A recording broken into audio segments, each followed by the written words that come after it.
What is it? Oh yeah.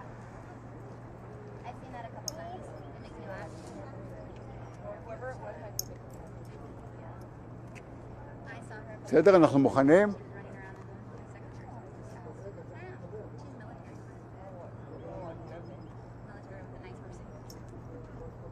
I mean, we privates do that. Yeah. We just don't think that that's a symbol of how much money you make. It's a symbol of how much money you want to spend. Is that the running joke of what EP buying chargers with 32% APR?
Ready, cut, color, dress center, dress.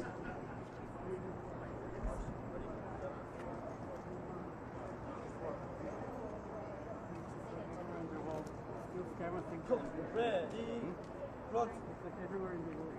Cameras think they're invisible. Color, stand, that, east.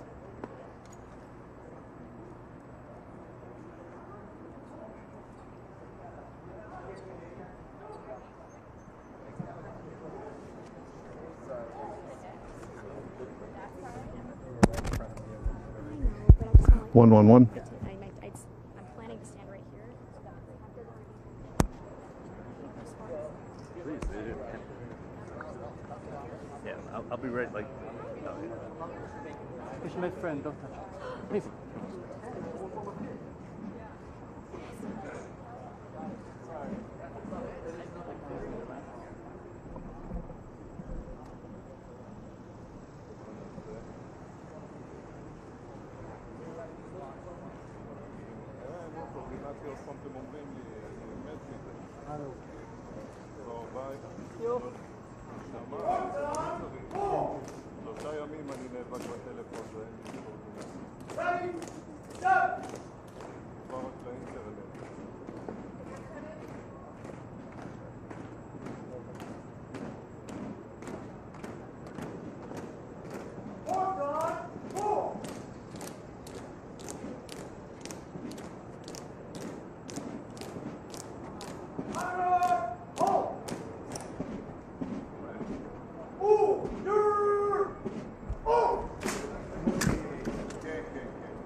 כן.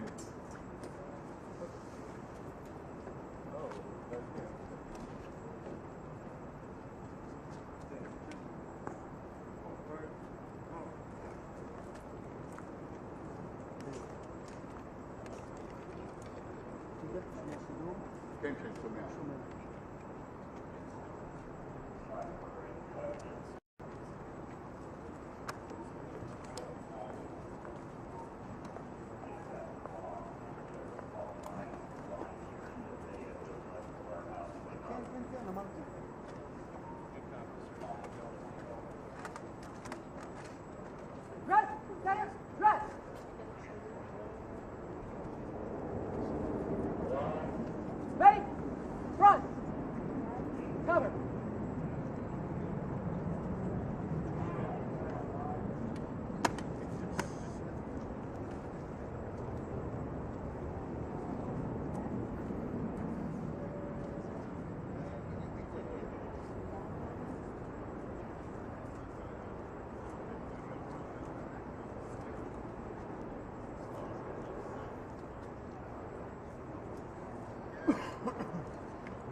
Right foot in place, no talking, rest.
Thanks.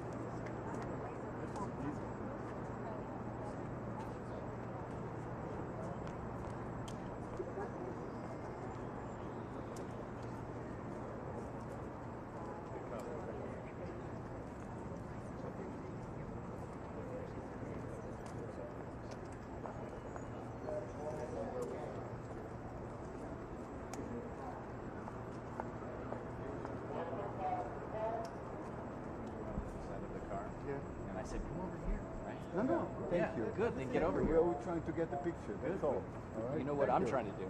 I'm trying to get the picture too. Yeah, amazing. Amazing. Amazing. We couldn't think about it. Absolutely amazing. אתה רוצה לקחת. אני לא דובר לך.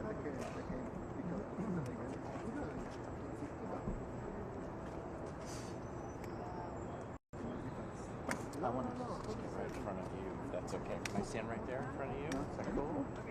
Are you okay sitting down, friend? Huh? If you want to sit No, on my no, no, stool? no. You guys don't understand. There's an invisible No, line here, and I you was can't just- cross it. You don't understand. I was just That's offering. all right. No, all good. This is this is not my first time No, doing I was just I've done this offering. 1,000 times. I'm just offering All you right. because I'm not using it. That's cool. That's cool. Nothing Thank else. you, thank you, thank you. Use my 5, who's your 6? And have no problem Yeah. with them. Thank you. Hmm? No. Thought I couldn't help. You're not going to see anything different from here than you're going to see from there. Because the car comes in, completely blocks it. So you won't see anything. I have nothing. Not until he gets to the I wasn't asking for anything. I Yeah, just yeah, thought no, maybe I'm just- you could use I'm it just telling because you I'm why not it using doesn't it. matter. Yeah. Front, down, low, here, doesn't matter. Car's going to come in. Trying to help you. That's all. Yeah, no, no. Nothing with your no. with your other You're neighbor. okay. You guys are great. It's hard stuff.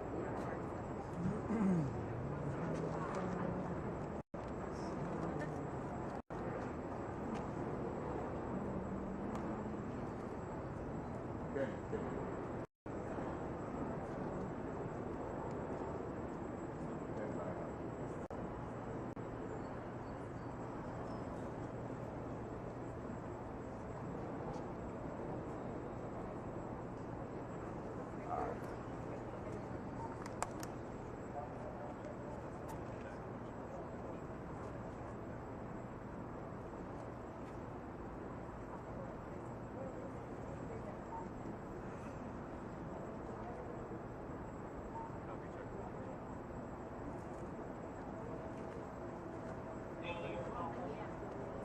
He's coming.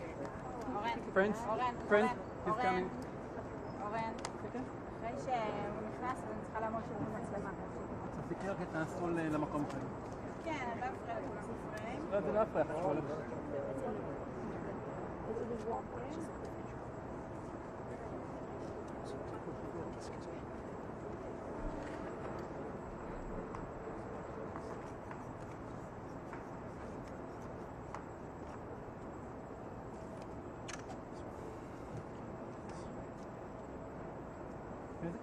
Going slower, maybe. It's going to come to the right now. Yeah. But the car is going to come from here. I got another camera over there. And now you're in my frame, so I'm lifting as well.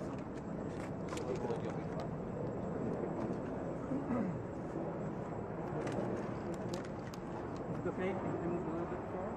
Yeah, I'm gonna wait. I'm gonna pick him up right here. I'm okay? Yeah, you're okay. Just yeah. That's as far as. You're my immediate neighbor. Sure.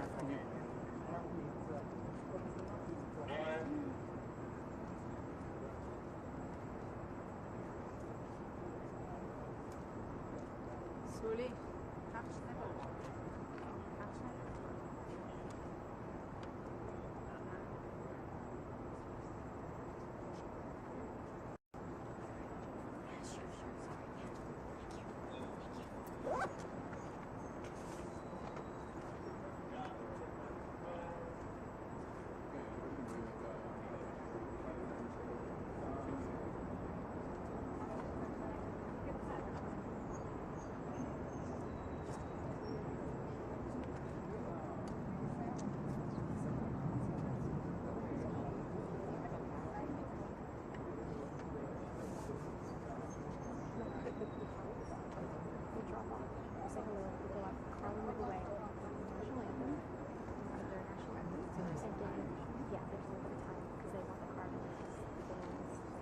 Giri, התחברת לסיין? And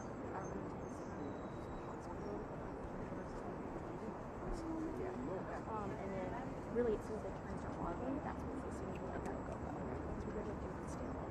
Yeah. To the entrance. Far. So we're gonna be Yeah. I'm ready for that. you are so Thank you.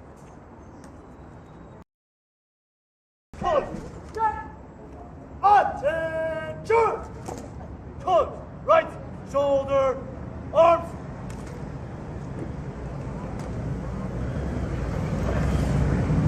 Turn ready, turn.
Hold,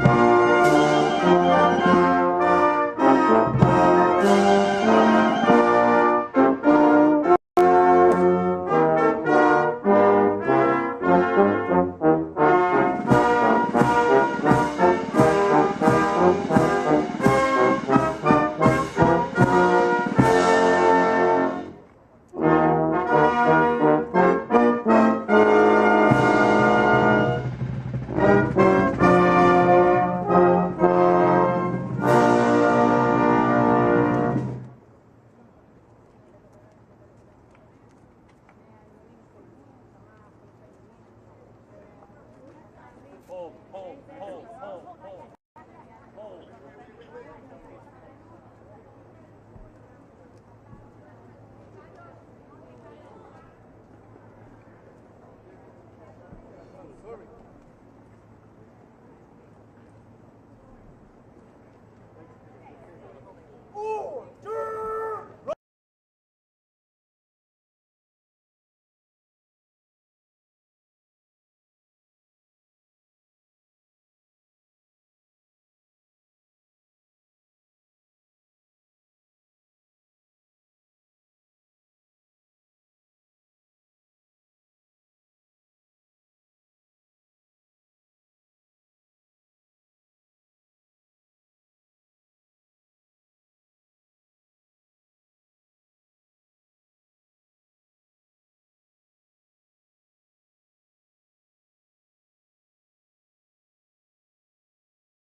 Computer, these physics-based algorithms need a lot of it. And one of the priorities of mine is advancing numerical weather prediction.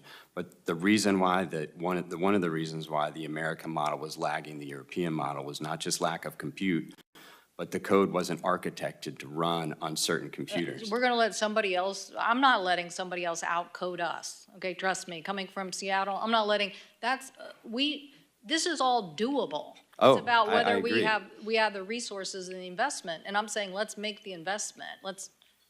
I agree. And you agree, is what I'm trying to get at. You agree. Let's put the investment into this. High-performance computing, cloud-based high-performance computing is critically important. Another thing I'd like to point out is once we transition that code to architectures that even industry could run, now we have private industry investing and developing the same code. Okay, I'm all for that, but I want you to maintain your role. And I think that the difference here is, and we do that. Believe it or not, the University of Washington has probably helped this community plan for an eventual tsunami more than anybody has, because they've outlined. So it comes to the second point, which I just want to drill down on, because we're having this problem now with not having these forecasters. The fire situation I mentioned, we woke up one day and looked, the meteorologist from NOAA said, oh, I'm over in Seattle, and this is you know, here's a totally different picture. Central Washington, because they didn't have a meteorologist in that region on the ground, predicted something else and sent people out. Sent people out and they died. And because the fire was too volatile given the high winds. So we've been a big believer in having that local meteorologist and having that coordination when you know what the local weather event is going to be. So you're not suggesting that we can do all of this some sort regionally or through the private sector? No. Okay, I want to clarify this because this is what is going on now when we shortchange resources. And I don't want for fire season to be shortchanging resources. These events come up in very dramatic form and can happen, and we need the accuracy. And the last thing is, I want to see, I hope, given all of my experiences, and we also, you know, we've had a lot of natural disasters in the state of Washington. We had the Oso mudslide, which was also killed 40 people. A lot less planning to do there, but weather event information could have probably put data out to the community. But the point is, somewhere we all collectively have to come to a conclusion about what we are going to do when we have massive populations in communities that you actually have to have an implementation plan. So whose responsibility is that implementation plan? And so we see it all the time because the gap, NOAA says, okay, well, I'm going to give you the information, and then it's a rural community and they don't have the plan. So as I said, University of Washington is filling that gap. So what can we do now that we've had 27 extreme events this year? What can we do to help communities get better plans? Well, going back to your weather service question, if confirmed, I will ensure that staffing the weather service offices is its top priority. It's really important for the people to be there because they have relationships with the people in the local community. They're a trusted source. I didn't mean to imply that this was going to be regionalized or anything. As I mentioned, well, some people have suggested that the private sector, you could just do it in one location, and I'm just trying to get to this point that this regional data and integration with the emergency responders is critical. Consolidating the data, not consolidating the people. Okay, thank you. I would love for the people to be more embedded in the community. Thank you. Thank you for that answer. Could you just tell me about stock assessment? It's in salmon and pack surf and your commitment to that. Stock assessment's obviously a huge priority of mine. If confirmed, I will do everything I can to get them back on track. I realize that it's a sensitive issue because without the quotas set properly from the stock assessment data, the fishermen can't fish. It's a very important priority. And pack surf? Yes. Pacific salmon, obviously critical to the culture, the economy, has my support. You know, if confirmed, I would welcome the opportunity to advocate for this. Thank you. Thank you, Mr. Chairman. Thank you. Senator Moran. Mr. Chairman, thank you. And Kansans, we're all glued to the television, listening to the news, watching what transpired in Texas this weekend with great care and compassion, concern, and sympathy. And I share that with my fellow Kansans. We're not immune from significant weather events ourselves. One of those weather events, Dr. Jacobs or Mr. Jordan, occurred in Kansas about a month ago. It was an EF3 tornado. When that tornado occurred, the weather forecast offices in Kansas and across the country, some of them lacked 24/7 coverage given hiring freezes. I worked with NOAA and the Department of Commerce to lift that federal hiring freeze for meteorologists and other specialists to ensure uninterrupted service. Goodland, Kansas, which is on the Colorado line, the western part of our state, was short meteorologists because of that hiring freeze, and we're bringing in or attempting to bring in other meteorologists from other National Weather Service stations, forecast offices. I'm pleased the freeze has been lifted. Today's Politico magazine has an article about that none of those positions have been posted for hiring. I don't know the veracity of that article, but can you bring any light to that in your past experience, or what needs to take place once the hiring freeze is lifted that the positions are not yet filled? I don't know the exact details of why that is because I'm not there yet, but I really appreciate you advocating to lift a hiring freeze and getting that done. Also appreciate your legislation to classify them as public safety. It's not a very quick process, but it's my understanding that the National Weather Service has direct hiring authority, which could expedite that, and also the potential to relocate people. So if confirmed, like I said, getting these offices staffed up will be a top priority.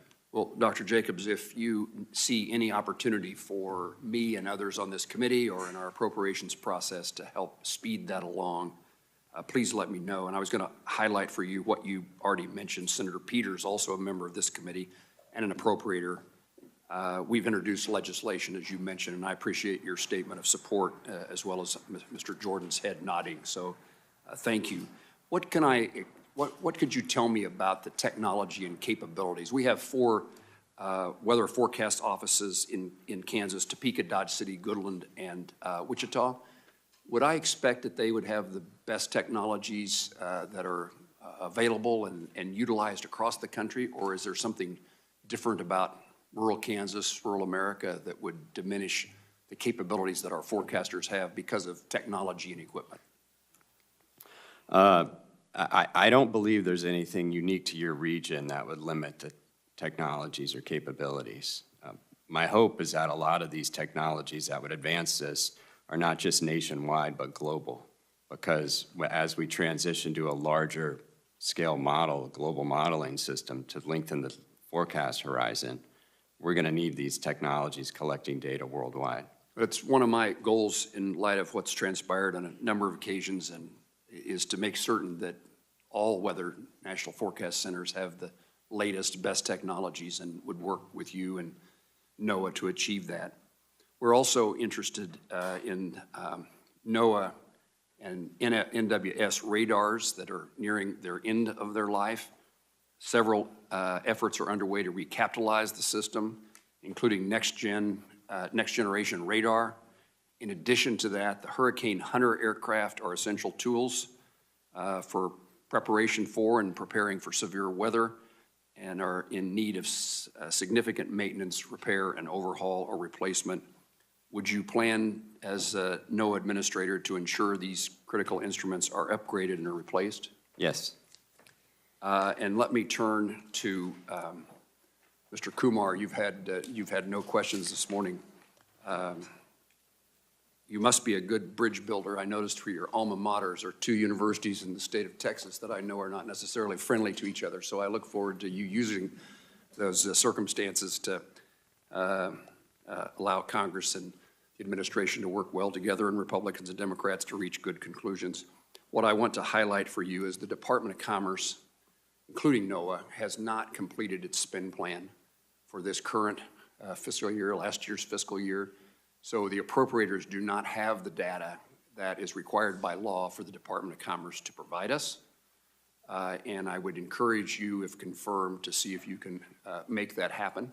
And it's useful for us, certainly in our oversight of the Department of Commerce, but also in helping make decisions about where to make investments and what's taking place at the department. So would you commit to me that you would see that the Department of Commerce, including NOAA, follows the law, and that the spend plan to the detail that it's required by law to provide it to the Appropriations Committee will be provided? Thank you for the question, Senator. Yes, I understand fully the importance of spend plans, and if confirmed, I will make sure to work with you and your office to ensure that you all are given the appropriate information as requested. Thank you. Thank you all very much. Thank you. Senator Kim. Thank you, Chairman. And Chairman, I just want to start by just expressing my deep sadness for the tragedy in Texas. Just really horrific. And as I'm a parent of a 7-year-old and 9-year-old little kids that are going to camp this summer, I mean, I know so many parents and families are just so heartbroken and feel shattered by what has happened. And I express the urgency of trying to figure out not only how we can better predict and have an early warning system, but how to get that information out to people as quickly as possible. In my home state, in New Jersey, we suffered from Superstorm Sandy, from Hurricane Ida, other things like that. Dr. Jacobs, you and I talked about this briefly, but just building on what you talked to the chairman and others about these early warning systems, there's been talk about even using even just using sirens similar to what we've done for tornadoes in this country.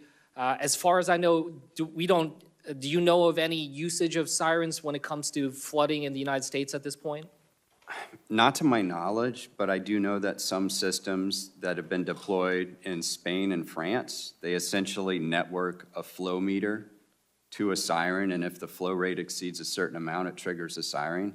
Depending on where the upstream rain falls and the rain rate, it doesn't give you a whole lot of lead time, but it's certainly better than nothing. Even just a few seconds or a few minutes you can make a huge difference. Is that something you would work with us here in Congress to think through and figure out how best to be able to deploy some of this?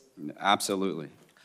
Another part of this in terms of being able to understand where flooding might happen and what communities are most vulnerable is about hydrological modeling. And I worry about this because in New Jersey, we've had concerns about whether or not we are up to date with the latest modeling. A lot of the models that we've seen sometimes use outdated data from decades ago. There's been talk about trying to invest in LiDAR technology, and I would like to get your thoughts on that, as well as whether or not that's something for the federal government to be able to take on. I agree. I believe this is a federal mission. A lot of it right now, the capability state by state. So some states have more sophisticated data and flood inundation mapping than others. Hydrological modeling is extremely challenging and technical because you're essentially using one model to initialize another. So the hydrological model could be perfect in its equations, and if the atmospheric model puts the rainstorm in the wrong place, then the secondary model's not going to be right. So that is critical, but the hydrological models, to be successful, need the most updated digital elevation, and the only way I know to really get that data as accurate as possible is through LiDAR. So I think having access to LiDAR data to optimize that and having a nationwide flood inundation mapping capability would be very, very helpful. It doesn't seem to make sense to me that we would have each state do their own, right? I mean, it could create so much asymmetry in the data, but having like a baseline federal hydrological data that we can draw from, does that make sense to you? Am I thinking about it right? It does make sense, and it's if the capability stops at the state border but the roads don't, and you need to deploy assets on the other side of the state border, you need to actually have that information. Especially when it comes to hurricanes often affecting multiple states simultaneously. And am I correct that we don't necessarily have modeling that combines both the forecasting for hurricanes as well with the hydrological data? We don't have modeling that combines the two, which seems like that would be incredibly important. Is that correct? It is. So I'll give you a great example of Hurricane Florence that made landfall in the Carolinas a few years ago. It put down almost 36 inches of rain, but it also was in one place for almost 3 days.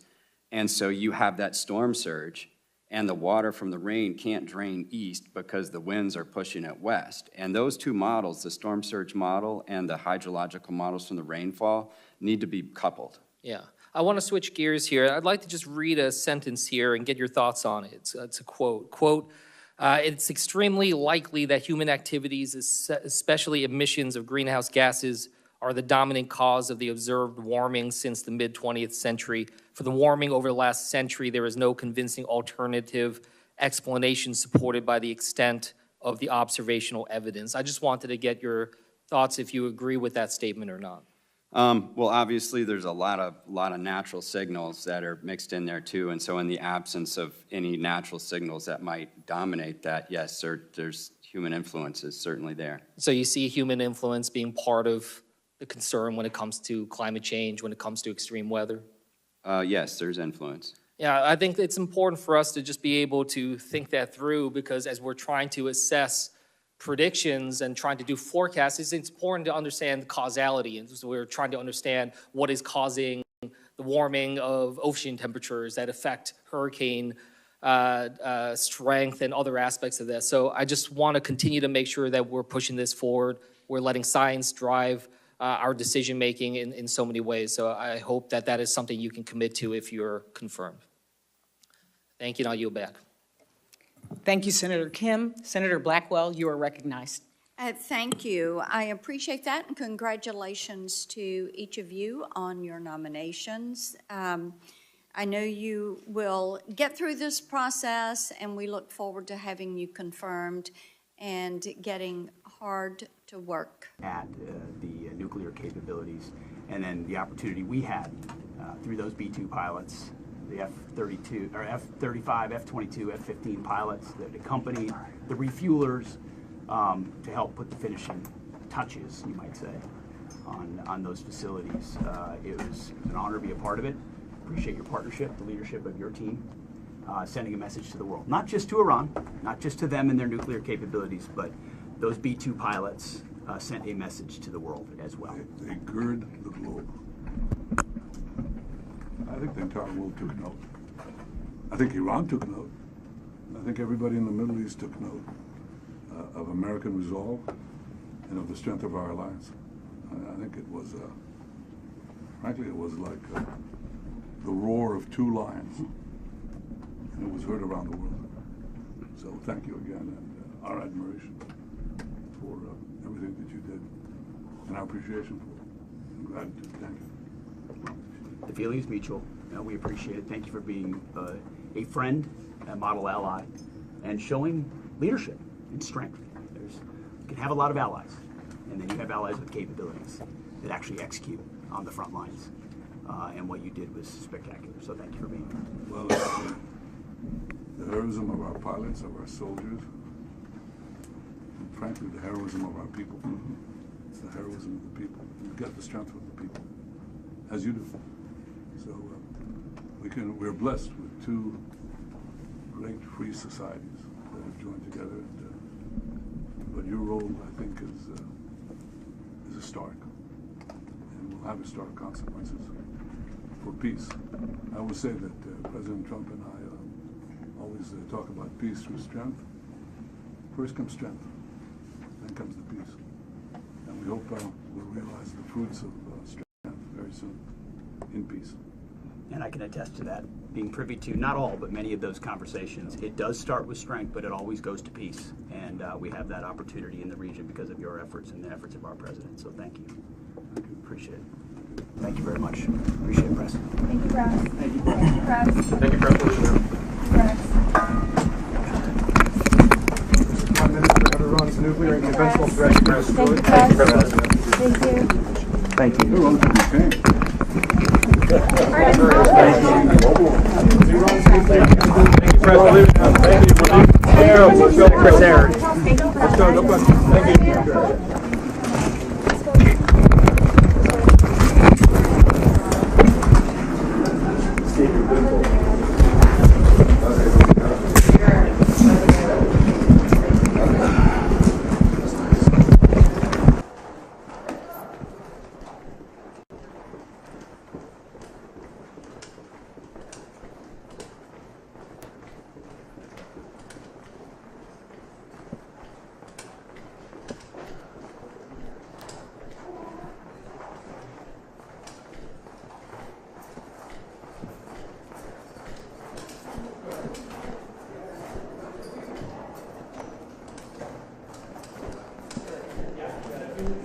know specifics of topography and how things can be affected. So you would encourage that embedding? Yes, Senator. Okay, thank you. Dr. Jacobs, I want to come to you.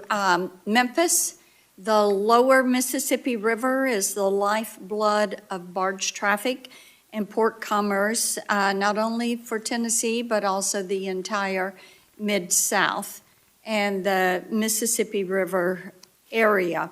How would you ensure NOAA's forecasting tools for river navigation services and data such as water level forecasts, sediment mapping, navigation charts, and so that they're supporting the needs of the ports and the barge operators in the lower Mississippi River? Thank you for the question. So the Ocean Service does an amazing job with their ports program, as well as running a lot of models. So the River Forecast Centers, the National Water Center run the water models for this. And there's a lot of development on coastal model, as well as the gap sensors. I myself spent a lot of time using their data with my boat. So it's very, very important, very high priority. Okay, and I have one other question for you. Senator Cruz and I wrote to NOAA urging it to recognize the critical role of undersea cables and their necessity in our communications infrastructure. And the cables undergo rigorous state and federal permitting, as you're well aware, and they've proven time and again to have a minimal environmental footprint. So in response to those concerns, NOAA instituted a 2-year pause on special use permits for submarine cables in newly designated marine sanctuaries so that it could review the category. And in line with this administration's efforts to streamline permitting, do you agree that NOAA should permanently exempt undersea cable deployment, maintenance, and repair from duplicative sanctuary-specific permitting requirements that risk delaying infrastructure deployment and undermining our national resilience? Thank you for the question. Because I'm not there, I don't have access to that information, but if confirmed, I would definitely love to learn more about it and support the priorities as best I can. Thank you. I yield back. Thank you, Senator Blackburn, and I now recognize myself. First of all, thank you so much to the nominees for being here and your families. Dr. Jacob, great conversation yesterday. I didn't share with you, but I assume you know this. I represent Delaware, which is the lowest mean elevation state in the country. So for us, Delawareans are deeply, deeply concerned about rising sea levels, inland flooding, and like the rest of the country, extreme heat. It doesn't appear these things are going away.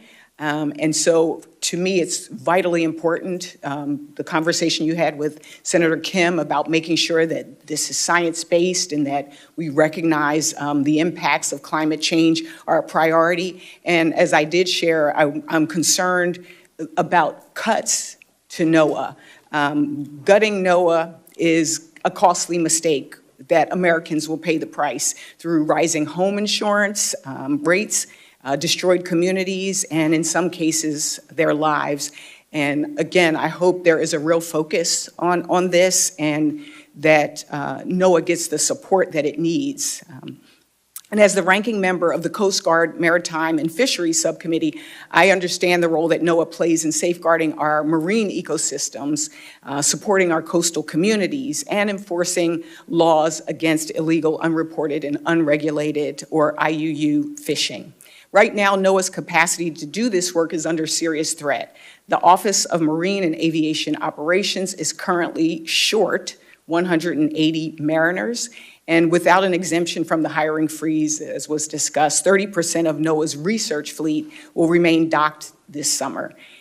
In a recent subcommittee hearing on IUU fishing, I asked the witnesses, Democrats and Republicans, what the impact of a 30% cut to NOAA's enforcement would mean for tracking and prosecuting illegal activity on the high seas.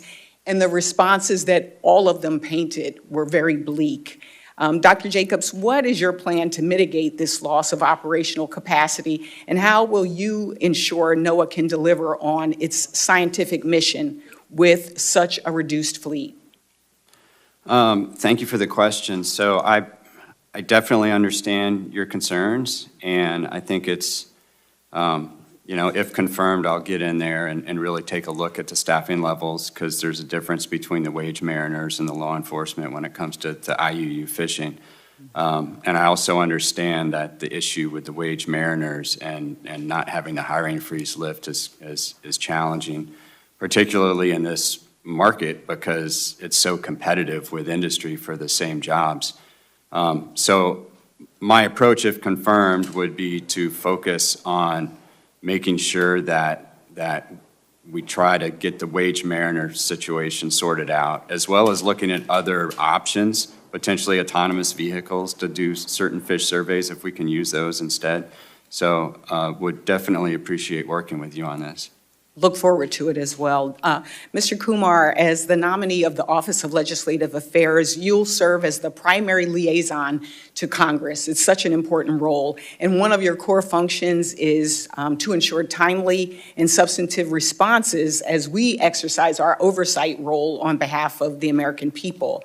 I have to say, I've been frustrated by the lack of response of letters that I've sent.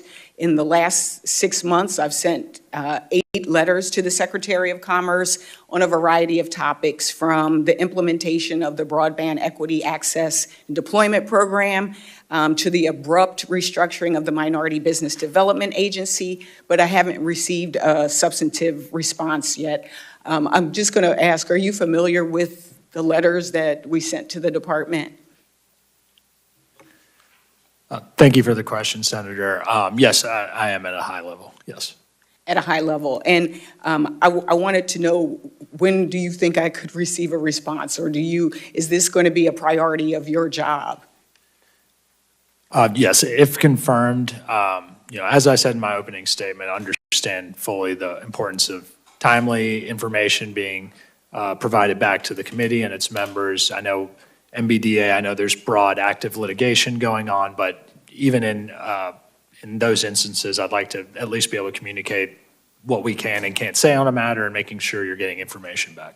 So I brought the letters with me, so I'll give them to you afterwards, because I'd really love some substantive responses, not the kind of form letter response. Would love to follow up with you on that, should you be confirmed. And Dr. Jacobs, just to pivot back to seafood fraud and mislabeling. I have some questions for you, but what specific steps would you take to strengthen NOAA's efforts to combat seafood fraud? And what role should technology, traceability, and interagency enforcement play in the efforts? Well, as far as technology goes, one of the things that I found pretty interesting is a lot of these vessels, and sometimes they're flagged under other nations, will be fishing in our EEZ. They'll turn off their transponders, come in, illegally fish in our waters, and then go back out. And we can actually see them on satellite imagery. So there's a way to trace them down, and working potentially with the Navy and the Coast Guard on this, I think would be great. As far as the actual import monitoring, one of the things that I've been interested in is actually doing genetic analysis on certain seafood products, because we can trace the origins of it then. I want to end with something we discussed in my office, which was the Sea Grant program. I think it's a vitally important program, particularly for communities across this country, including U.S., Puerto Rico, Guam. It's one of those things that really helps the communities. You talked about the big data. If we have the data, but people don't understand how they can apply it and use it, how it could help with economic development, how it could help with resiliency and making sure that our communities are safe, it does us no good. And so in our meeting, I was pleased to hear you say, this program is awesome. Those were your words, awesome. And so I am imploring you to make sure that this program is protected because, again, it does so much for our local communities, for our business opportunities, and really to make sure that folks are safe. And so I thank you for that. I am actually going to yield back time myself, and I will follow up with additional questions. But I will now recognize Senator Capito. Thank you, Madam Chair. Thank you all for being here, for your willingness to serve. And I would like to start with Dr. Jacobs. Thank you again for our meeting yesterday and our previous meetings in past years. We talked about NOAA's Environmental Security Computing Center, NESCC, in Fairmont, West Virginia, at the Tech Park, in the I-79 Tech Park. And as you know, that center received $100 million for the high-performance computer called Rhea to support NOAA's widespread adoption of AI. The I-79 Tech Park in Fairmont is a unique asset for NOAA and the broader adoption of AI. The park houses the supercomputing operation with the high-performance computers named Hera and Rhea. I like that they're female names, but it's just me. And Rhea should be operational by 2020. I won't ask you to comment on that. Rhea will be operational in 2026. What is your vision? Obviously, we hear AI in every single aspect of testimony, no matter what we're talking about, whether it's finances or healthcare or whatever, and we see this also at NOAA. How do you feel? What is your vision for the institutionalization of AI at NOAA, and how would you use these assets that I referenced? Very much appreciate the question, and it's great to see that HPC finally get installed and operational, because the last time I was at NOAA, we actually got that half of that data center built out. Right. I think there's a lot of opportunity with AI everywhere from like improving some stock assessments in fisheries to also in numerical weather prediction. So right now, there are AI-based models that just completely replicate the entire modeling system. They're trained on the physics-based models, so there's still a need to run the physics-based models, but there's also aspects of AI that can be used inside the physics-based models, where the AI systems replicate some of these physical algorithms. And the exciting thing to me is they can do it in a fraction of a second. So what 5 years ago would take 30, 40 minutes, we can do now in a second or two. Mm-hmm. And I think doing a lot of that development work, particularly on that system, would be a really good use of it. Well, thank you. Do you feel that NOAA has the support to have a sufficient procurement process now to assess the quality data sets and improve the data storage? We talked about going to the cloud and a lot of other things the other day. Do you feel like the procurement system is going to allow NOAA to move in this direction as rapidly as it needs to be? I mean, so there's an interesting dynamic, I think, unfolding, because a lot of the data that NOAA has is really sought after by private industry. And the data that NOAA has is obviously freely available to the public, but private industry may pay a cloud service provider to crunch the numbers. So when we would process the data on an HPC system and then host it in a data center like a commercial cloud service provider, mm-hmm. they're actually offering to host the data for, and sometimes free, petabytes of free storage, and allow to pay for the egress, for the download, because they can also charge industry to process the data.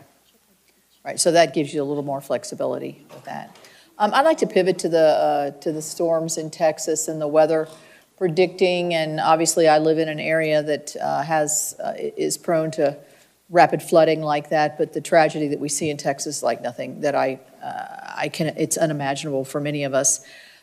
I think a lot of it, and I think so, the aftermath of community engagement, community warning systems, how can that be improved? How can, and I know not necessarily in that specific area simply because it's probably too early to assess that, but generally speaking, there's still gaps, and I think, I'm sure this is something that you think about. You shared with me that you have a 9-year-old and 11-year-old daughter, I believe, so you're feeling this as well. Do you have any comments on that? So coming from a background of numerical weather prediction, I always thought naively that if I could improve the forecast skill, I would save more lives. And it turns out that it's really the last mile. Even if you have a perfect forecast, if you can't get the information to the people, it's totally useless.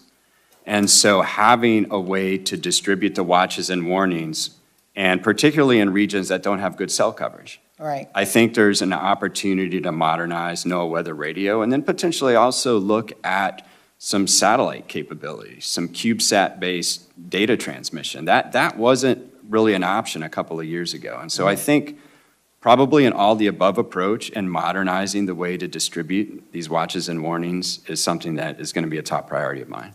Thank you. Thank you very much. Senator Lujan, you are recognized. Thank you, Madam Chair. And to my brothers from Texas, my deepest condolences for all that's happened and for all the lives that have been lost and families that have been impacted, and to everyone that has been on the ground with all those first responders, all the volunteers just helping those families.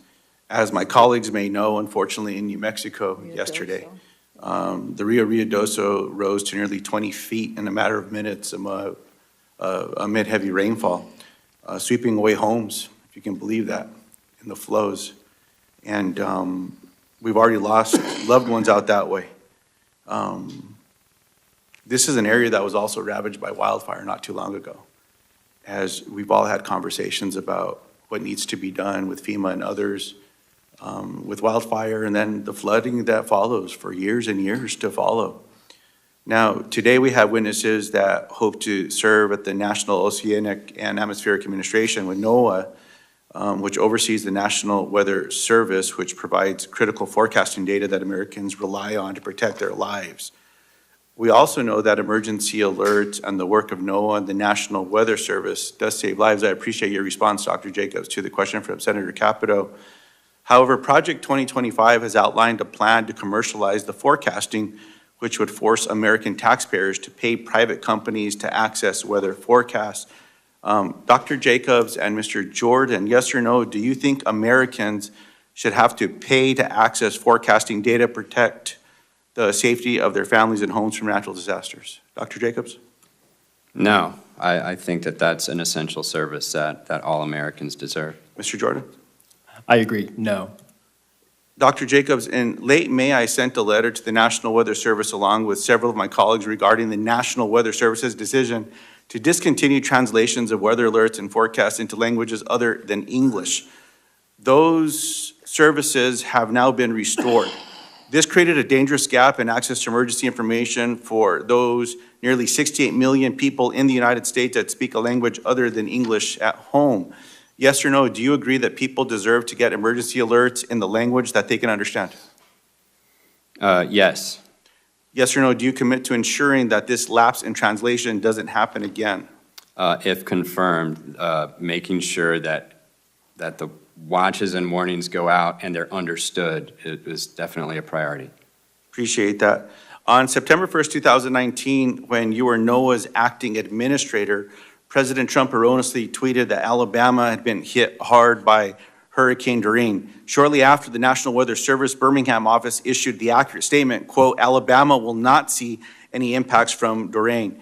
3 days later, President Trump went on TV and displayed a weather map altered with a black Sharpie line to show that Dorian would hit Alabama. 2 days after that, you helped draft a release, an unsigned NOAA statement rebuking the Birmingham NWS and repeating President Trump's baseless claim that Hurricane Dorian could impact Alabama.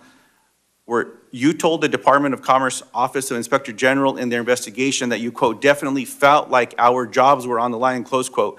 And while you did not like it, you would make the same decision again to edit a less inflammatory statement as the least bad option. Mr. Jacobs, or Dr. Jacobs, do I have it right? Is that correct? That's what the IG report found, yes. That you would do nothing differently?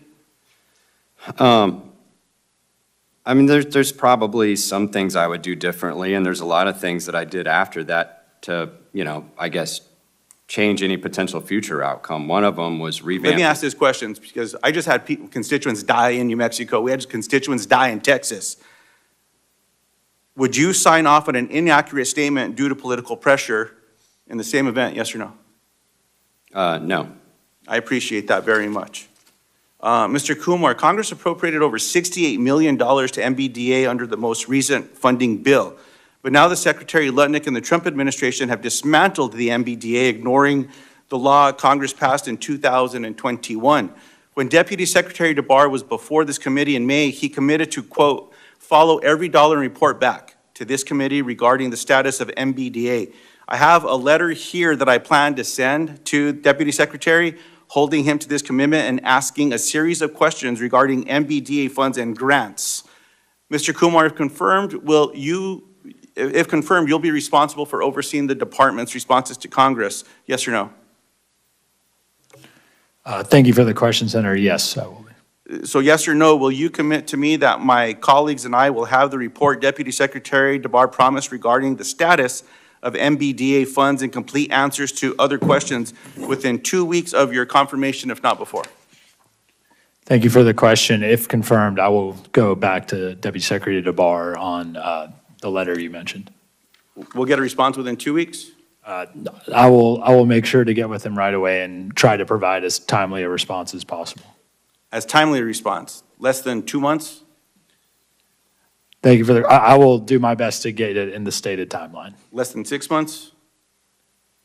Again, I will do my best to get it to you in the stated timeline. Thank you, Madam Chair. It's challenging when given an amount of time to respond timely, when all of these witnesses take oaths that they will respond timely to this committee, but when we even extend that time, that a simple answer of yes is just, cannot be found. It's frustrating. Thank you for the time, Madam Chair. I recognize myself for 5 minutes, and I want to start by sending my condolences to the gentleman from New Mexico and our chairman from Texas, both of whom have endured significant flooding and loss of life. And Senator Lujan, our condolences to you and your constituents, and as well as Senator Cruz and his constituents. Such a tragedy in both cases. Dr. Jacobs and Mr. Jordan, welcome. And Mr. Kumar, welcome. Your relevant experience in weather operations and atmospheric science policy is noted. Thank you for your willingness to serve. Look forward to your service for the American people at the National Weather Service. I come from Wyoming. In Wyoming, the weather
Oh, hi, everybody, and welcome. It's Wednesday, July 9th, and we're here in our Fox 5 newsroom here on the Upper East Side. We're taking a live look at New York City right now.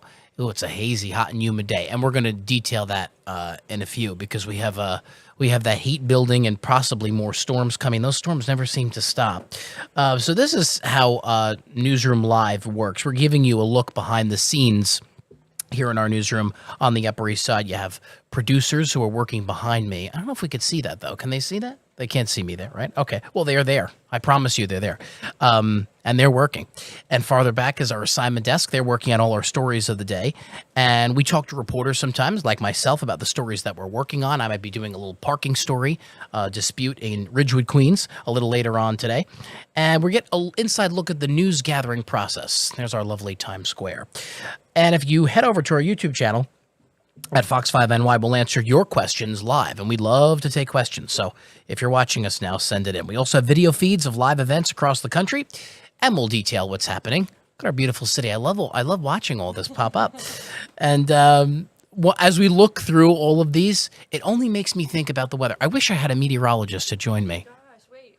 Oh, there you are. You want to come on this side? Okay. Sure. Liv Johnson's here for a deeper dive on our less than pleasant weather this week. You know, I feel like it's really, I don't know. It's really hot, but I'm happy because I feel like we're always complaining about the weather. I did a story on this where like everybody's complaining about the weather. We complain if it's too cold, and we complain if it's too hot. We complain if it's rainy. We complain if it's too sunny. Yes. So can we just get like a 75 to 80 degree day this summer without all this humidity? Well, 4th of July weekend Was really I mean, we nice. can't complain It started about out that. nice. It slowly got more it humid got a as little it went bit through. more hot and humid, but it didn't rain. So that was pretty different for us. Usually we get rain on the weekends, or we just get rain on our holidays. But So what are we looking at here, Liv? well, yeah. So we're looking at rain. We're looking at rain. More? In some spots. It's dry right now, of course. Although it doesn't really feel dry. Of course, it feels really humid. But yes, we have a lot of shower chances. Oh, Looking look at at that that. 7-day forecast over the next 5 days.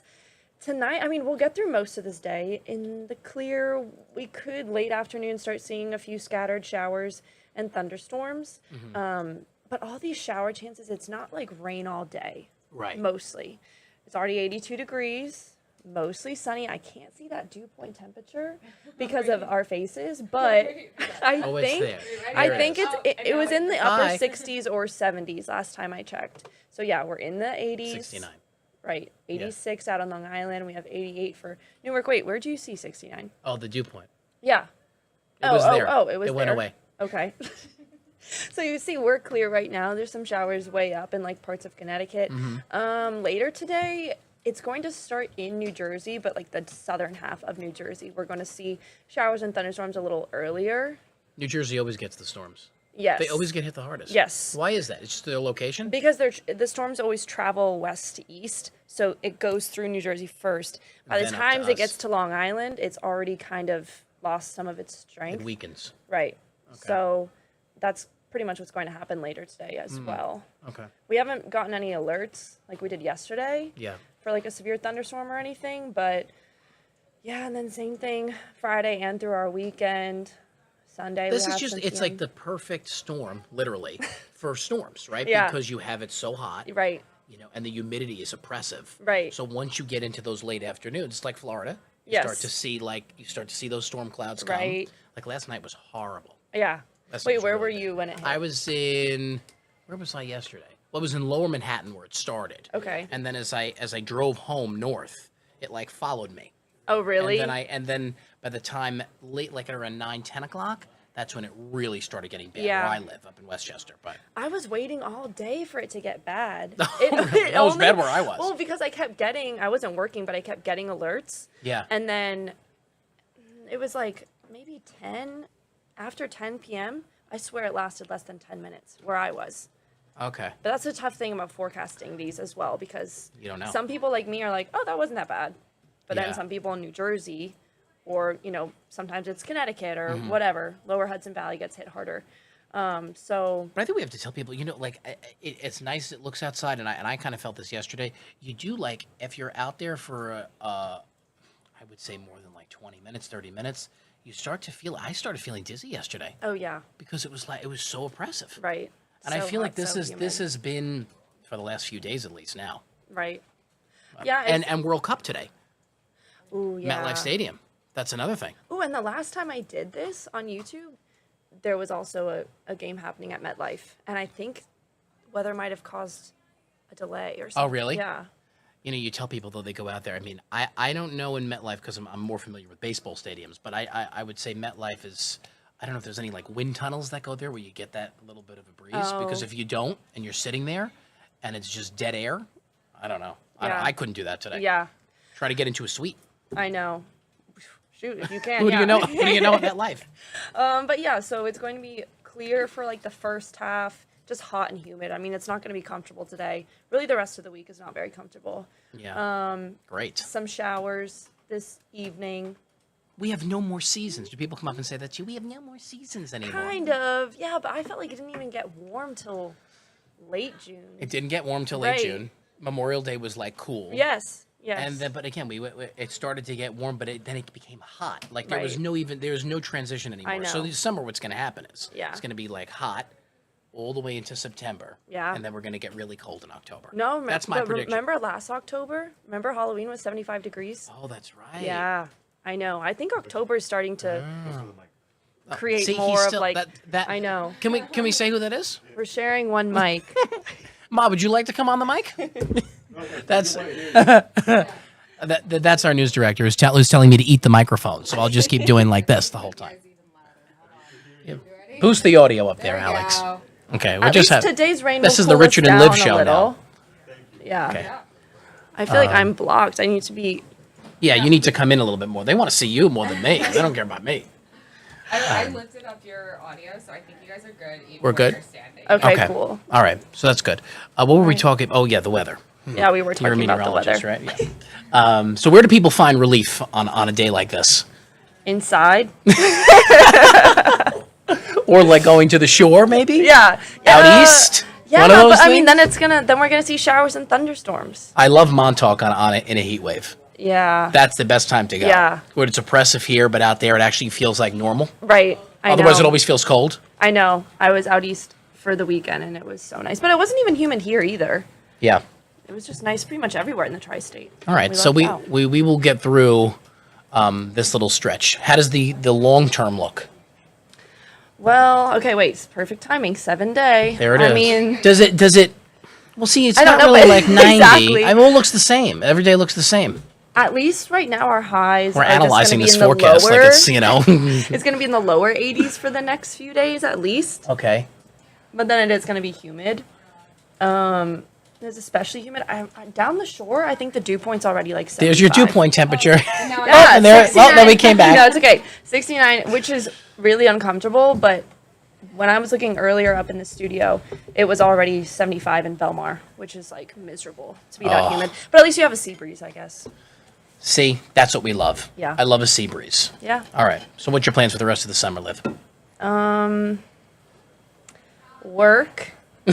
Well, that's what we do because the news never stops and the weather never stops. I plan trips very like impromptu, so I don't really Okay. plan very far ahead. I wait to get my schedule and then I just plan stuff. Okay, Yeah. that's good. What about And see, you? I'm different. I plan like months Way in far advance. ahead? I think it's the Virgo in Well, me. do you have children? Yes. Then Is I that feel- why? yeah, yeah. Okay. Well, I feel like even if I didn't have kids, I'd be planning it for myself. Oh. So like I have to have my itinerary and I need to have everything booked like way in advance. Even if I wind up changing it, Right. I need to have it there. No, And I need to have I'm like a very- deposit on it. No, I'm very tight. Oh, you like? I like show up to the airport and I don't even know where I'm going.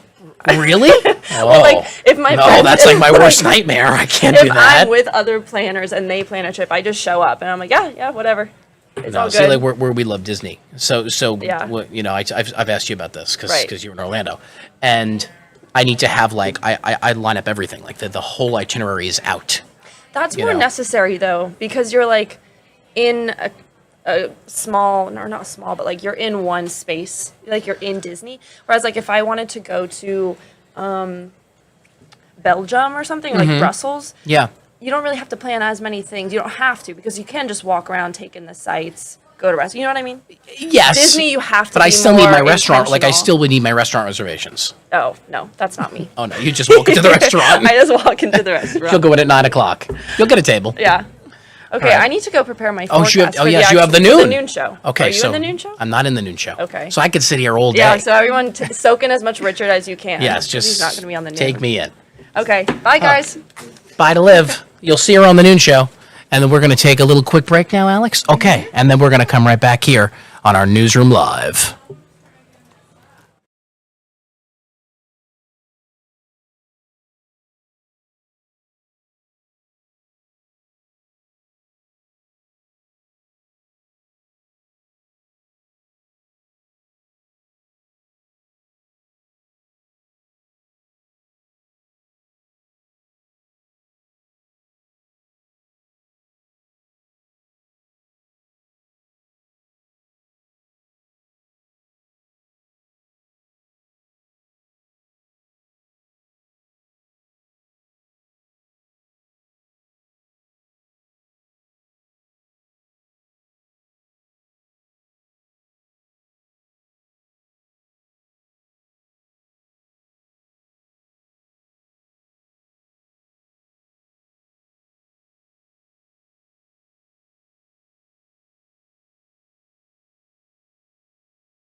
All right. Hi, everybody, and welcome back. Take another look at our forecast. Well, this is what we're seeing right now, right? This is our live look at our chopper flying over Midtown Manhattan, maybe a little north of there.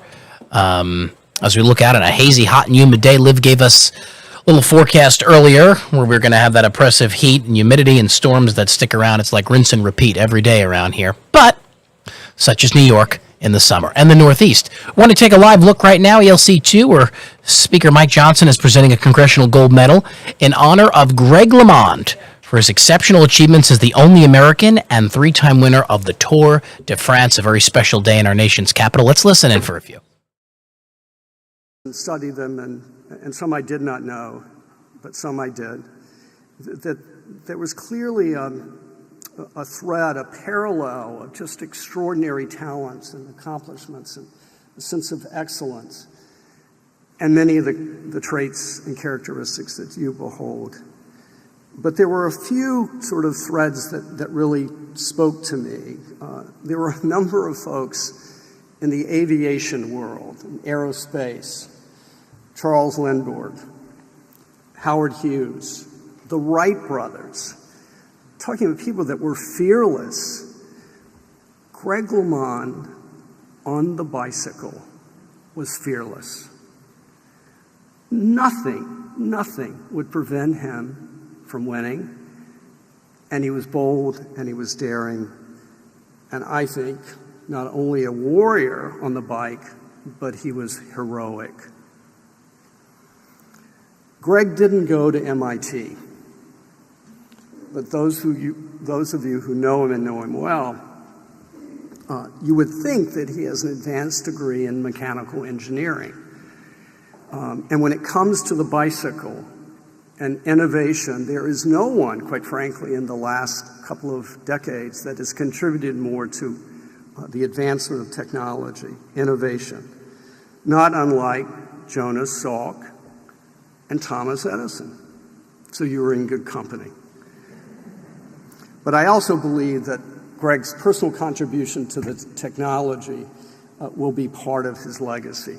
There's some folks here tonight that have been very involved today with Le Mans bicycles, and he drove them crazy about the configuration of a little nut or bolt but it had to do with perfection on the bicycle. Robert Frost, many people think maybe one of the finest American poets. Greg LeMond on the bike was pure poetry.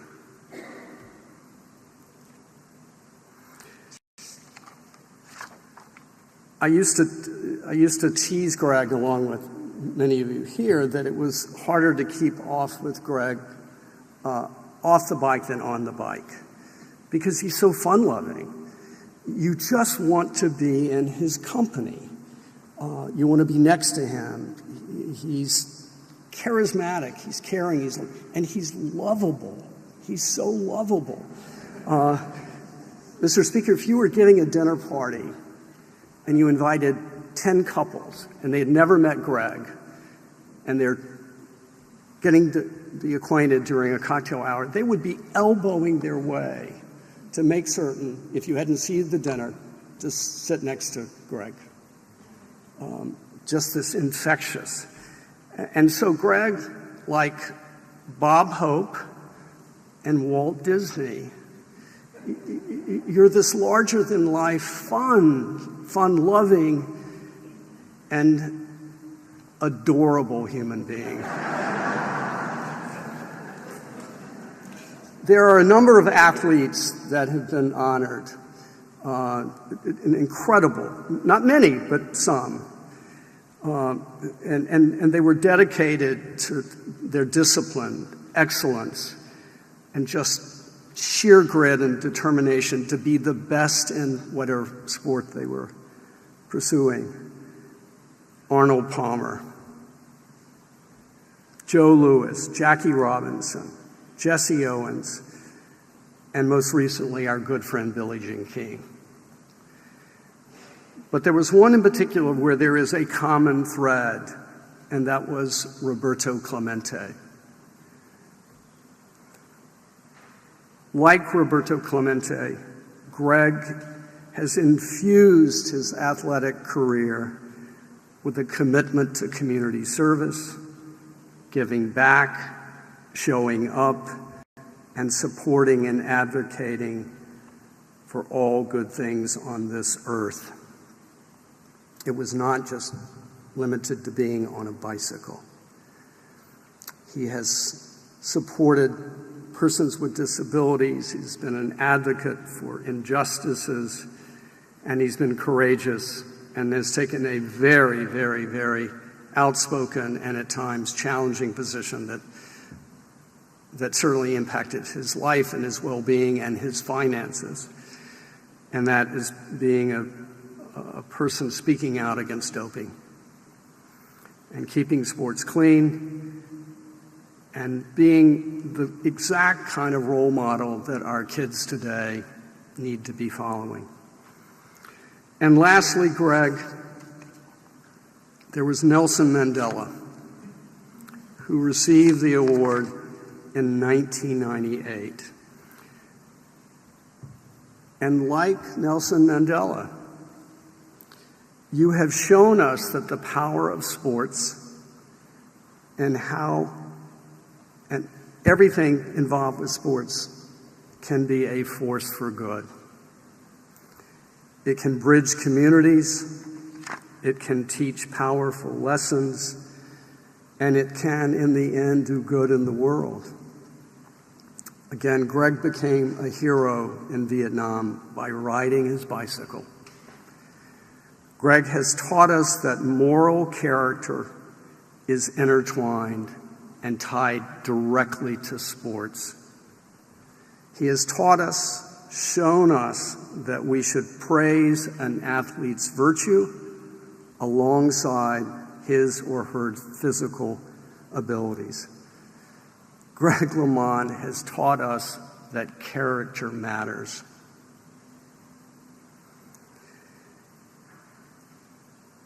I am so touched and so honored to be your friend, to try to keep up with you. to try to get you to places on time. I think you made the speaker's staff a little nervous this morning. And of course, who do I call? Kathy Lamont. But Greg LeMond has taught us, and he has honored us today, because it is not just what we do that matters, it is how we do it. Thank you, Greg.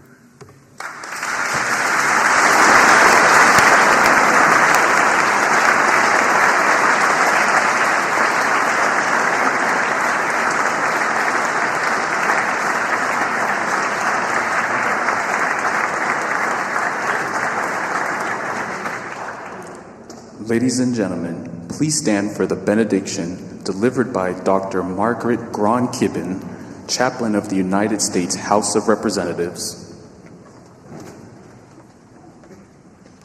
Would you pray with me? Gracious and generous God, what a gift you have given us in the life and career of the remarkable man we have honored today, the global legend and American cycling hero, Greg LeMond. And while it's easy to get caught up in regaling the numerous and inimitable victories he has piled up throughout his notable career, we offer you, O Lord, first and foremost, our deep gratitude for the person of inspiration, innovation, and integrity whom you have graced us to know. We pray that this ceremony, which has captured the highlights of Greg LeMond's passionate promotion of and international influence on accessible cycling, his commitment to clean competition, and his courageous voice for those whose silent trauma begs advocacy, serves to recognize and reward appropriately Greg LeMond's faithful stewardship of the talents and opportunities you alone have offered him. To whom much has been given, much has been required. And Greg LeMond's virtuous witness in the face of both professional and personal headwinds are proof of the perseverance and endurance that are only found in your strength. May each of us then walk away from this moment of due honor given this model of American character and charisma, ability and affability, with a renewed desire to run the race you have set before us, with the same probity and noble purpose we have lauded this day in all that any of us are called to do. May we ride on and ride well, and like Greg LeMond, each live to serve and glorify you, our Creator. It is in your eternal name we pray. Amen.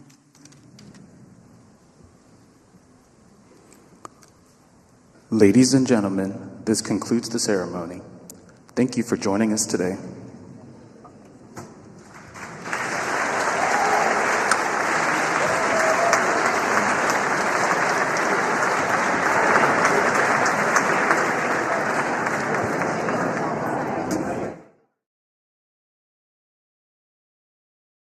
American and three-time winner of the Tour de France, a very moving ceremony there in our nation's capital. And back over our city here, our Fox 5 chopper, still flying, hasn't refueled yet. Maybe looking, belly up, looking for stories over our, it almost looks like we're heading out of the city though now, right, doesn't it? Because I see some, maybe over New Jersey. Well, we have some stories, actually, that we're going to be working on for much of the day, including myself. We know that Stephanie Bertini, our reporter, is heading out to the South Bronx, where Congressman Richie Torres has been sounding the alarm about the persistence of an open-air drug market, basically in the hub of that area in the South Bronx. And there's been so many pleas for intervention. So what he's claiming is that New York City has fundamentally failed to deliver any solutions to that crisis, and says that it's spiraling out of control. We saw some images coming from that area that our crews captured today, so you'll see more on the noon and, of course, later on in our newscasts as well. The big teachers union, U of T, endorsed Zohran Mamdani today for mayor. They had not thrown their support around anyone in particular, but now they're going to Mamdani's. That's a big endorsement for him going into November. Again, I'm still going to work on that fight over the parking spot in Ridgewood, Queens. Alex, you're going to help me with that. What's Kendall doing? Let's see. He's going to a Giglio. This is an Italian story. Meet the heaving, huffing lifters who hoist the 4-ton Giglio at Brooklyn's wild Italian Bacchanal. I don't know what that story is. Okay, forget that. I don't know. Oh, what I did hear about this, mounting your Easy Pass. You know when you go through the tolls, and I just had this problem today. My Easy Pass was not mounted this morning on my way into work. And supposedly, if you don't mount your Easy Pass over your dashboard, your windshield, then your toll will be higher. Who knew? At least here in New York. So there'll be higher toll rates for incorrectly mounted Easy Pass. Jody Goldberg's doing that story on Long Island. Our Club World Cup watch parties, our World Cup continues. And it's wrapping up this Sunday. But before, if you can't get out to MetLife Stadium, and I know it's been a traffic nightmare over there, Port Authority of New York, New Jersey has turned the World Trade Center campus into a hub for free FIFA Club World Cup watch parties. Yep, completely free. They do this for a lot of different events, actually. Remember, we've done a few over down there in the World Trade Center. That's always fun because you get to watch it with a lot of fans, and you're all sitting outside, and you get to cheer together. So, we always say in these sporting events, if you can't be at the game, the next best place is a watch party. But, to each his own with that. Jen Williams is going to go look at this New York City oldest coal pizza oven. Who knew? This restaurant in Bushwick, Brooklyn, it's called Lucky Charlie. They have one of the oldest coal ovens in America that gives pizza that really crunchy taste that you will only get in Bushwick, I guess. Sharon's doing something else on the Google's new AI video. And, Liv is doing a trending story about these millennials and how they're doing side parts, I guess, in their hair. But this has to be more for females. I mean, I have a side part. See it? It's right there. And I am a millennial, so I guess that makes sense. And those are our stories until something breaks today. Hope I didn't just jinx myself. Anyway, we'll take another live look outside of our lovely city here on a hazy day. I think the sun's kind of in and out today, but it's, I won't say mostly sunny. It's just that oppressive humidity, so your best place is maybe inside and watching us here on our little streaming channel. Are we going to wrap here? Do we have more? We want to do a little bit more of the weather? Yeah, a little bit more of the weather. Okay, a little bit more of the weather. Above us, I can be a meteorologist now. My dream come true. It doesn't look that active to me, so I think we're in the clear of all these storms. And a lot of these storms seem to have been just missing certain parts of our area until you get later on in the evening when they really start to bubble up. Yesterday we had some really looming dark clouds over us. And hopefully we get the baseball games in tonight, at least the Yankees who are home. And hopefully we'll play a little better. They've been starting to get in a little bit of a roll. I'm good with that. If I could start doing sports, I can vamp about sports. At least with the Yankees. And I think the Mets are doing okay too. But they're kind of just like, Let's see if they get a little better. Maybe the weather will help. So there it is. Another live look at our lovely New York City. Yeah, there's too many clouds. Too many clouds for me. So there we go. Thanks for watching Newsroom Live, everybody. This was fun. I'm Richard Giacovis. If you're watching on Fox Local, by the way, please stay tuned for The Noon Newscast, which is just about a minute away. And if you're watching on YouTube, continue streaming us.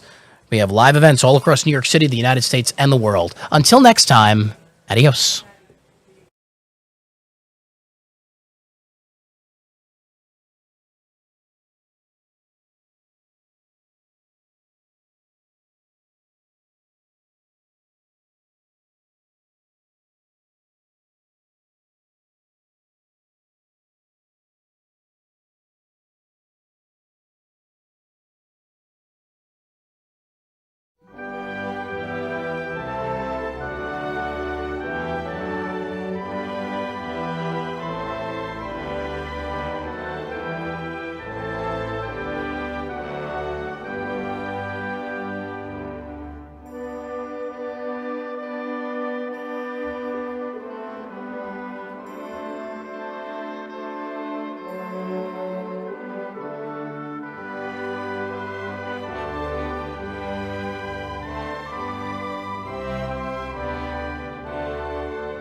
Check 1 2. Hey. Nah, they're in the program. Check 1 2. Good on audio?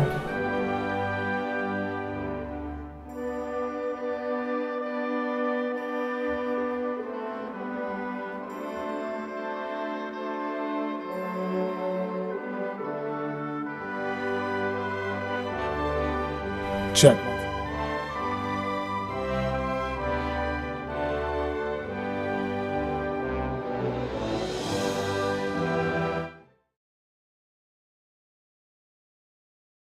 Testing on English. French booth on Right. English. They want to hear English.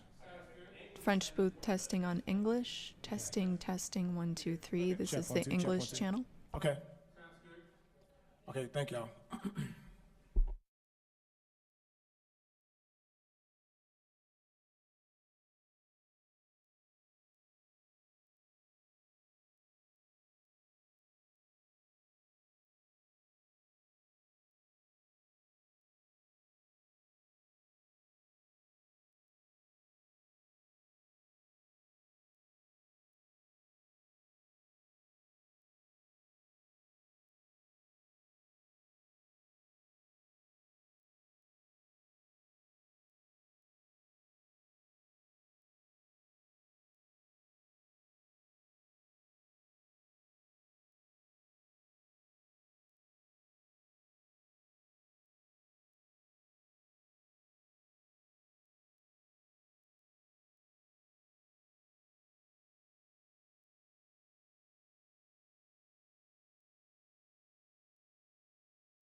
of wind and one flying with the wind. So for the last couple of years, one of the things that NOAA's been doing is deploying small drones inside of the hurricane to fly around, but they're a foot or two long.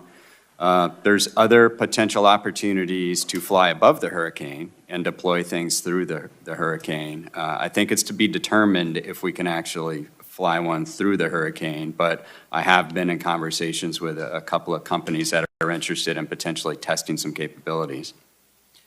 And in your judgment, what are the benefits of artificial intelligence for improving weather forecasting? The primary benefit, in my opinion, is computational efficiency.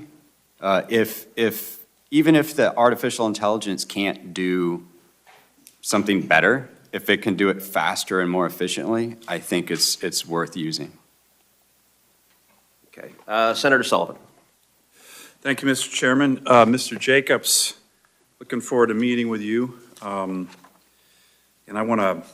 I've missed a lot of the hearing because we're marking up the defense bill, but I want to look forward to working with you, particularly on NOAA's jobs. In my state, in Alaska, NOAA does really, really important work. And I've appreciated the Trump administration's executive order on restoring American seafood competitiveness. You know, and I talked to Secretary Lutnick about this, our fishermen often get the raw end of the deal, right? If you're like a farmer, a high-tech Silicon Valley guy, or a Wall Street guy, the American government takes care of you, right? If you're, and you know, those are all important, particularly our farmers, nothing against them. But when you're a fisherman, a lot of times it's like, hey, good luck, right? And so our fishermen don't ask a lot. They ask a few basic things from the federal government: robust fish surveys to inform accurate stock assessments, and the timely promulgation of regulations to open up the fisheries. Right? Unfortunately, NOAA, and this was during Biden for sure, they didn't do stock assessments. They were going on doing all their kind of other stuff. They got a lot of money, but they weren't doing the basic blocking and tackling of stock assessments. How much fish is in certain parts of the ocean, and how much can we fish it, knowing that we want sustainable, environmentally sound fisheries, okay? I've been worried, and when the Deputy Secretary of Commerce was here during his confirmation hearing, I let him know about my concerns that the Trump NOAA guys aren't doing it either. And it's not good, right? You got a basic job to do. So I need your commitment right now, if you get confirmed, and you and I are going to have a long talk about this when you come see me in my office, but you got to do this, right? And you can't cut staff who do this work. If you don't do surveys, guess what happens? The great American fishermen that I represent, by the way, my state's the superpower of seafood. Over 2/3 of all seafood harvested in America, commercial, subsistence, sport, 2/3 comes from Alaska. So if and when you get confirmed, you're going to be spending a lot of time in Alaska. But, right? Absolutely. Yeah, good. Okay. But my point is, if you don't do the surveys, then the science is kind of crimped, and people say, well, we're not sure what you can do, and it limits their ability to actually go fish. So I want your view on that. I'm sure Senator Cantwell's already hit you up on it, but this is so important, and I'm a little concerned that the Department of Commerce under Secretary Lutnick is not doing it either, and it's unacceptable. You guys got to commit to me. And don't do like Biden did. They got all this money, and then they never did surveys either. They did all their other stuff. I don't know what the hell they did with the money. But commit to me on this right now, because it's really important. This is going to be a main part of your job. In, first 6 months, I've been really concerned. And gosh darn it, we're not asking a lot. Do the science, do the surveys. During COVID, people were making up, oh, we can't go out, it's too dangerous. No, go do the surveys. Can you talk a little about that and make a commitment to me and my fishermen that you will get out and do the damn surveys, right? It's really, again, we don't ask for much. It's basic blocking and tackling that NOAA's supposed to do. And I don't know why it's a problem right now. It shouldn't be a problem in the Trump administration. I need you to focus on it and commit to me right now to do it? Thank you for the question. So if confirmed, absolutely. Stock assessments and surveys is a top priority. We wouldn't be competitive in the seafood industry if we don't do those, because understanding, for example, the status of pollock stock is essential for setting the quotas. And I understand and appreciate your concerns, and if confirmed, very, very high priority. Good. I appreciate that. We have a lot of issues. The bycatch issue is an issue. I was just up on the Yukon River. There's no fishing again on the Yukon. I was up, my wife's family has a fish camp on the Yukon River. There's no king fishing again. We need to get to the bottom of what's happening to our salmon runs. I had legislation, my Alaska Salmon Research Task Force Act, which was passed. NOAA did some good work, but we have some runs in Alaska that are doing great. Bristol Bay, Sockeye Run. Other iconic runs in Alaska, king runs on the Yukon to Kuskokwim. They're cratering, and that really hurts people. More than just food security, it's culture for our native communities. Can you commit to me to continue to work, getting the best science, the best minds on why we are seeing in certain parts of Alaska these dramatic crashes in our salmon runs and why that's happening, and take action to help us return to what everybody in Alaska and America wants, strong, vibrant salmon runs? Thank you for the question. Absolutely. If confirmed, we'll commit to working on this. This is something that I've been wondering about for a while, because we do fund a lot of this restoration, and a lot of these stocks don't seem to be improving. Yeah. And it's deeply concerning. Well, and there's a gap in the research, right? That's one of the things that, it's a long story, but the salmon live out in the ocean most of their life, but the research from the feds is actually not focused on salmon. Alaska, the state, focuses on salmon research, but within the rivers, not out in the big ocean. We need more research on what's happening to the salmon as they live out in the ocean for most of their lives, and that's where NOAA could be very helpful. Can I get your commitment on that as well? Yes, definitely commit to working with you on this. And then finally, and I do want to compliment Secretary Lutnick and his team, President Trump and his team, on their executive order on seafood competitiveness. That was really welcomed. It was a really good EO. We got to work together to implement it. But the other thing I just need your commitment on, and Secretary Lutnick's been great on this, the unfair, unbalanced trade relationship that we have had, particularly with Russia and China. What do I mean? Russia banned the importation of American seafood in 2014. 0 fish from America could go to Russia. And we, for whatever reason, for the last decade, have let them import as much fish as they want. That is crushing our fishermen, fishing communities. Finally, 2 years ago, under the Biden administration, I give them credit, they blocked the importation of Russian seafood. Then the Russians sent it to China to have it laundered in China, and we closed that loophole, right? And the Trump administration, to their credit, has been really good about keeping that ban on the importation of Russian seafood, regardless of where they send it for secondary head gutting and filleting. But I need your commitment to continue to that and work with us. We just had a really good hearing on IUU fishing, where the Chinese, the Russians, they have no standards. They use. We need your help to work on those issues as well. Can I get your commitment on those? Absolutely. Good. Thank you, Mr. Chairman. Thank you. You know, Dr. Jacobs, you have spent decades as a redfish fishing guide on the Atlantic. I do have to ask, in following up my friend Senator Sullivan's questions, have you been salmon fishing in Alaska? I have. Good. That was the right answer, and it is extraordinary. I have too. That was the right answer. And it is a unique and beautiful place. Well, maybe when you come up to Alaska, the chairman and I, we can host you for some more fishing out there. I was looking forward to it. And since he's a guide, we may do better with him along. That's right. Good.